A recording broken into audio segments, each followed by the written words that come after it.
Hey guys, my name's Scott Bowling. I have a YouTube show called Good Company with Bowling. What's up? This is Clint Lowry from Seven Dust. Hey, what's up? This is Sonny Mayo. Hey, Ricky Rackman. And you're watching Good Company with Scott Bowling. I've interviewed bands like Limp Bizkit, Fozzy, Seven Dust, Korn. I've had Chris Farley's brother, Tom Farley, on the show. My show is kind of like a modern day Wayne's World.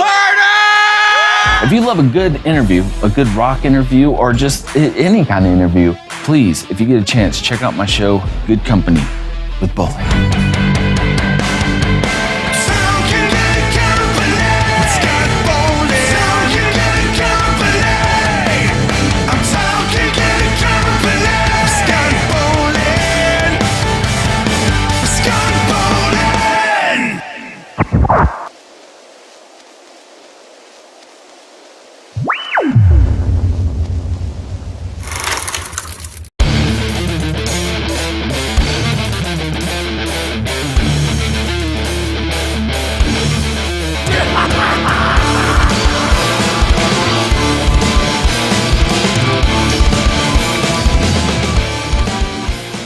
It is Chris Akin Presents, and I, of course, am Chris Akin. And today I am presenting a member of one of my all-time favorite bands. They are getting ready to go back on tour, which I'm sure he's quite happy about after what has been everybody's nightmare as a musician these last 2 years of almost all time off.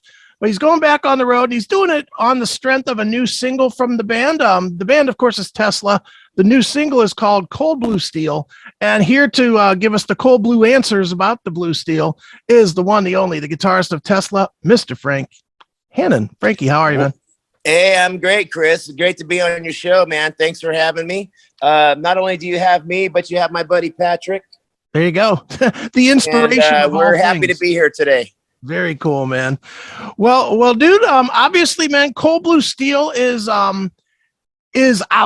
It was out like 6 or 8 months ago, but I guess you guys pulled it back and remixed it. So, talk a little bit about this song. Not only the remix of the song, but why you decided to remix it in the first place. Well, like you said, we went through hell the past 2 years, and then right as soon as we were getting ready to go back out on the road in August of last year, right when we shot the video and released this song the first time, we all got COVID and we all got sick. The band had to cancel shows, and it was a real hard month. The whole month of August was like brutal, man. I mean, I didn't know if I was going to make it. It really hit me hard in the lungs. The COVID did. The whole band got sick. We canceled the shows. And so the song never really got a fair chance. And then I had shot a video. In fact, if you see our lyric video that we just released for Cold Blue Steel, we were sick with COVID when we filmed it. And we didn't know it at the time because it was 3 days later when we all tested positive.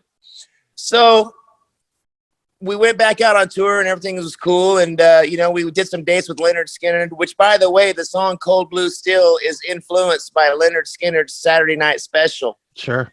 And we did some dates with Leonard Skinner. And, you told me I could swear on this show. So yep. I'll say the song had the word bullshit in it.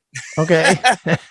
Radio stations weren't going to play it. So when they said, well, why don't you do a remix of it? I did. I edited the word bullshit. And I also cranked the guitars up. And really the best part about this whole thing is I'm the producer and the engineer of it for the first time in our whole career and have control creatively of what we're doing. So it's really exciting for Tesla to be able to have the control of being able to produce our own song. And sure. That's pretty much why and what the story is. Okay, very cool, man. Well, Frank, obviously, man, and you know this, a lot of people were critical of Shock, myself included. I'll be up front and tell you, I was very critical of Shock. I didn't like the polish, which I think is kind of the universal argument that people have had. Cold Blue Steel feels more like classic Tesla. It's more raw. It's more gritty. Does that kind of signal that maybe you guys are going back to that now? That Shock was more of an experiment than a direction change? Yeah, I would say definitely, man. like the song says, let's get real, and we're gonna, keep it real. We learned some great lessons, and we learned some hard lessons on that. I mean, honestly, it was more of a collaboration of Tesla and Phil Collin. And Phil Collin did an amazing job doing what he does on that record. And he helped us so much that I don't want to say a bad thing about it. Sure. Because even though it's very different than any Tesla record, it's still a great record if you're into that kind of stuff. Me personally, I had a tough time with it too, I'll be honest with you, because I like more raw and gritty kind of stuff. And I didn't really have a lot of hands-on in that record. It was more Brian Wheat and Phil Collin producing it. And it's great for that. But it was, Phil wrote most of those songs on that album. And so, it was really more of like I would have called it more like how when, Tom Petty and Roy Orbison got together and did a collaboration, and it was more of like that really than a bona fide Tesla album. So, what we did learn is we can do it ourselves, because Phil did that himself. We did that on a computer on the road in hotel rooms, and it's definitely got his stamp all over it. It's definitely a Phil Collin record. Right. And I think that, I mean, I'm sure you've seen or heard the talk about it. Everybody said it sounds like a Def Leppard record. It sounds like Tesla playing Def Leppard music, sort of, with the harmonized vocals and everything. But, I don't want to dwell on that as much as I wanted to go more to the fact that Cold Blue Steel definitely feels way more Tesla-y, I guess. It just rocks and it jumps where the other. Thank you, man. I appreciate that. Yeah, and that's the truth. Yeah, very good, man. Well, Frank, the other thing that has been different with Tesla than pretty much any other band out there is you guys, as the music has changed, the music business has changed. You guys have really embraced it, probably more than most, at least trying to do things as the business changed, meaning you've released singles instead of albums, like with Taste My Pain, and now like Cold Blue Steel is just a single. I forgot about that one. But you've done that. You've done like the iTunes exclusives where you guys did the cover songs exclusively to iTunes thing at one point. You've tried the different platforms or the different styles of releasing music along the way. You reel to reel. You made people come to the shows to get the second disc. I mean, you guys have always pushed that envelope. Is there a right way now with the way the business is to release music? Or is it really just you just have to keep looking for it and keep trying different things? Well, that's a great question and a great observation. You're right, man. We have tried all kinds of different experiments and things, some of them have worked, some of them haven't, but really what it boils down to, my friend, is songs and writing a song that you love from your heart. And luckily Tesla has written some songs, and we've tried to always put that as number one priority of songs that we love and feel. And What You Give, Cold Blue Steel, whether it comes out as a single or whether it's a cover song. I mean, the reason Signs was a hit for us is because Jeff Keith really loved those lyrics, and he delivered them. When he sings it, he feels it. And so it comes down to songs, whether you present it on iTunes or you present it on Instagram or wherever you present it, it comes down to that. And so luckily we were taught that at a very early age. When we first started out, Ronnie Montrose and Dwayne Hitchings were mentoring us. I was like 16 years old, and they would come up to our rehearsals in Sacramento and coach us on the songwriting department and teach us the importance of having a chorus and an arrangement of a song and then, with Jeff Keith mixing in his lyrics that were from the heart. Luckily we discovered that. I feel very grateful that JK, our singer, always was a stickler about writing lyrics that he really believed in, Sure. So, But yeah, we've tried all kinds of different things. And as far as today's world and technology, man, I don't have a clue. It's going to change again. I mean, it always goes full circle. Like vinyl is huge right now. Right. And, you know, and that's great. But, you know, singles, you know, Elvis Presley and the Beatles were releasing singles back in the 60s. So it all comes full circle, and it all comes down to just whether or not you've written a great song or not. Sure. Really. Makes sense. Sure. Well, outside of Tesla, man, you've been busy, and you know, I keep getting these emails from your publicist Jody that's like, oh, Frank Hannon's working on the Voodoo project, or Frank Hannon's working with this artist or that artist with Frank Hannon Productions. I'm curious if this is you planning ahead for time after Tesla, if there's going to be a time after Tesla, or if it's just you keeping busy. What is it that Frank Hannon Productions is becoming? Because it's definitely more than a side project. Well, yeah, man. I think you know, one thing that this little doggy right here right has taught me is I got to slow down. Right. You know, I just rescued this puppy, and the past couple of days I've been focusing on him. Sure. And I've had to be really patient and slow. And it's made me realize for the past, even during the lockdown of COVID, I was going crazy producing and doing this stuff. I guess I'm really, truly a workaholic, but I love what I've been blessed to do in my career, creating music. And I love what I've learned. So with Frank Hannon Productions, and when I discover a young artist locally here, like JT Lux, or it was Red Voodoo at the time, there's another one, Austin Moe. I mean, throughout my whole career, when I first, like I told you, I mentioned Ronnie Montrose. When I was a kid, 16, 17 years old, Ronnie Montrose would come to my band practices with a tape recorder and took us into the studio and made our first recording. And I got hooked on the art and the engineering aspect of recording and listening back and being able to share music. Back then it was on cassette tapes. So, you know, that beyond playing guitar and writing songs, that is the second most important skill that a musician needs to learn how to do, is record. And so production is that. It's recording and creating and producing. The word producing means creating, just like cooking a meal. You got to be able to cook a meal. So with music, you got to be able to create a recording. And that has been a passion of mine since I was 16 years old, and I got my first 4-track recorder. And I used to go take that 4-track over to local bands, my friends that I grew up with that didn't get lucky like I did and get a record contract.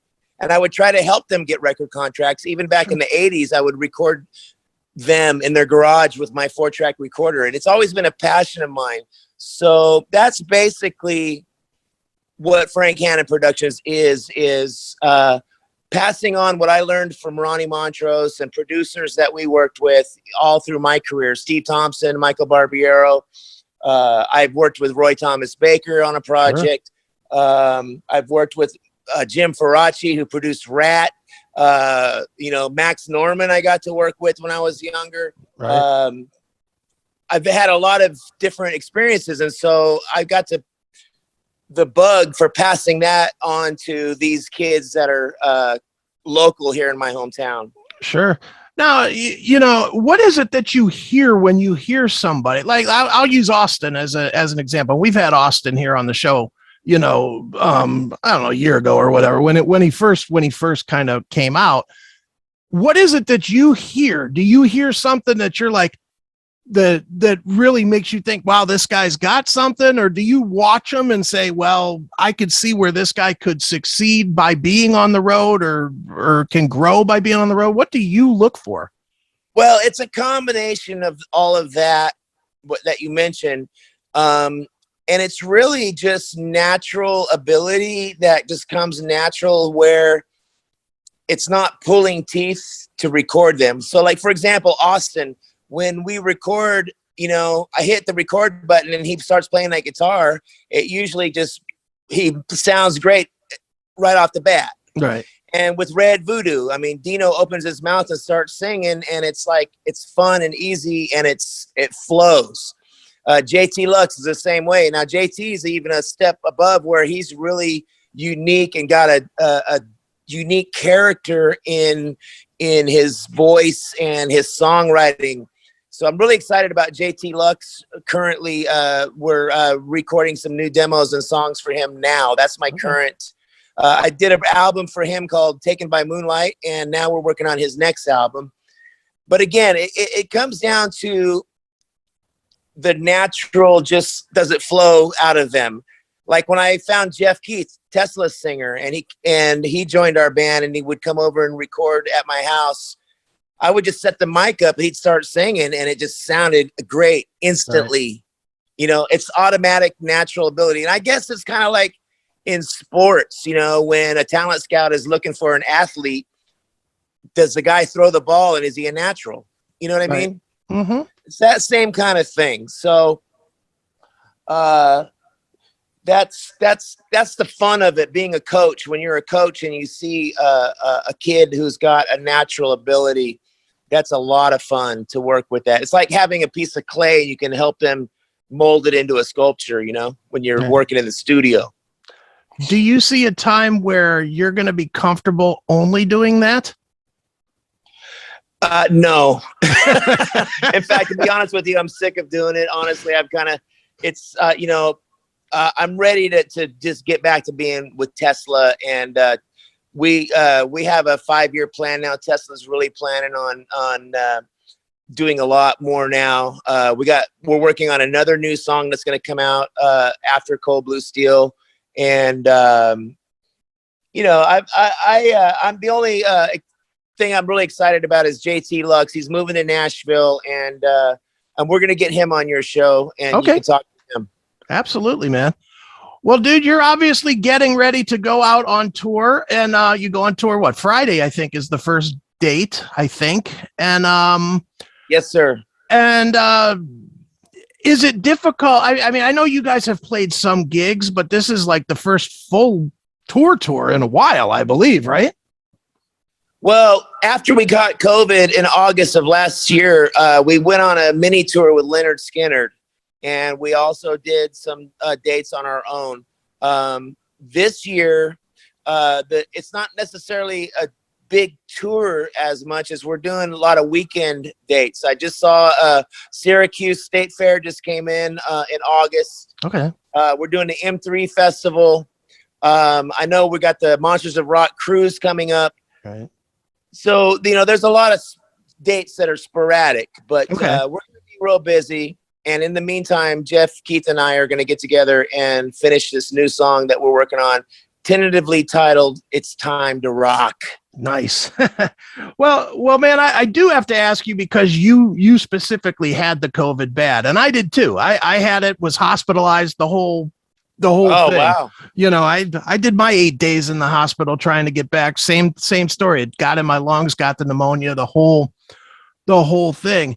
And I'll tell you, that was back in August for me, and I'm still a little leery. I'm still very leery about going out and being in a crowd, whatever. You're going on tour. You're in front of, 2 to 10 to 15,000 people, depending on where you're playing and what show you're playing. Do you do it with apprehension, or is it just like, well, I got to do it, so I'm doing it? Or where do you stand with it? I'm hoping that my immune system, and that the band and everybody's immune system is, built up now from having it. And I don't want to stop living. And I'm right. Just like everybody else, I'm sick of being told that we gotta, not live. And so, I want us to get the world and get back to normal to some degree. And everybody just needs to have respect for each other's space and be conscious of it.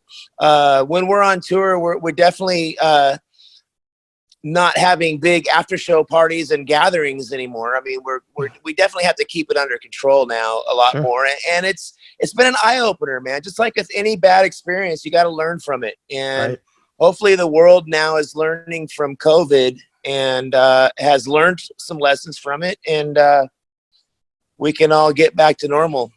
Sure. Does it take any of the fun out of it? And the reason I'm saying that is I interviewed Kevin Martin from Candlebox, I don't know, a month or 2 or 3 ago. And he told me that his tour felt it was the first time he ever felt like he was working because of the whole restrictions and not being able to hang out with fans and, hug up on them and take pictures and all, they were doing the whole very restrictive thing. You guys have always been that band too. You guys have always been fan friendly. Take every picture, sign every autograph band. Obviously, you have to kind of pull that back a little bit. I mean, it's just the reality of today. Yeah, we don't really have the freedom to go hang out behind the bus after the show and stand out there in the parking lot like we used to do. Yeah, right. And the meet and greets are a lot more controlled now. But I wouldn't go as far as to say it feels like a cumbersome job or something. And, I'm just glad to be on stage playing my songs and playing and seeing people enjoy themselves in the audience. So it doesn't feel like a drag to me at all. I'm glad to be doing it, and it's probably better, honestly, that I'm not hanging out partying in the parking lot like I used to. Right. No doubt, man.